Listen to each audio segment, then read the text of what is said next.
এ বিষয়ে আরো জানাতে শাহবাগ থেকে যুক্ত হচ্ছেন সহকর্মী রিশাদ অর্ণব। অর্ণব, আজ তো 11 দিনের মতো শিক্ষকদের অবস্থান কর্মসূচি চলছে, তো কি বলছেন তারা, আজ জানাবেন বিস্তারিত সেখানকার।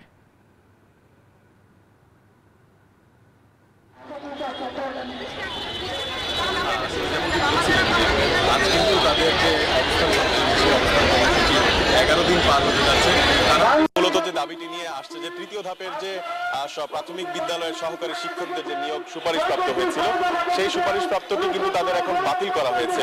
মূলত যে 5,631 জন কিন্তু যেই সুপারিশপ্রাপ্ত হয়েছিলেন, তাদের মধ্যে যে সুপারিশপ্রাপ্ত বাতিল হওয়া 31 জনের কিন্তু হাইকোর্ট একটি রিট আবেদন করে। সেই রিটের পরবর্তী শুনানি কিন্তু এসেছে তাদের নিয়োগপত্র বাতিল। তারা যেটি বলছে যে তাদের এক দফা দাবি আজকে যে তাদের যে চাকরি নিয়োগপত্র যেন বাতিল, যেন ক্যান্সেল করে আবার তাদের নিয়োগপত্র দেওয়া হয়। মূলত এই দাবি নিয়ে কিন্তু তারা আজকে শাহবাগে ঠিক সকাল 9টা থেকে তারা অবস্থান করছে। জাতীয় জাদুঘরের যে রাস্তা, সেই একাংশ রাস্তা কিন্তু তারা দখল করে অবস্থান কর্মসূচি করছেন। আমরা তাদের সাথে কথা বলে জেনেছি যে তারা কিন্তু ডিএমপি কমিশনার সাজ্জাদ আলী কিন্তু তাদেরকে বলে গিয়েছেন যেন তারা শান্তিপূর্ণ অবস্থান কর্মসূচি পালন করে।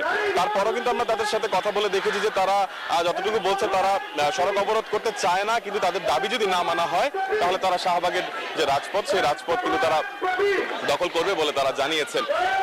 এর পাশাপাশি আমরা আপনাদেরকে যেটি জানিয়ে রাখতে চাই, এই শাহবাগকে কেন্দ্র করে কিন্তু আইন শৃঙ্খলা বাহিনী যথেষ্ট সরব অবস্থানে আছে। তারা যেটি বলছে যে যদি তারা প্রধান সড়কে আসে তাহলে কিন্তু তারা তাদের যে ফোর্স, সেই ফোর্স কিন্তু প্রয়োগ করবে তারা বলেছে। এই ছিল আসলে আমার কাছে শাহবাগ থেকে সর্বশেষ। সারা।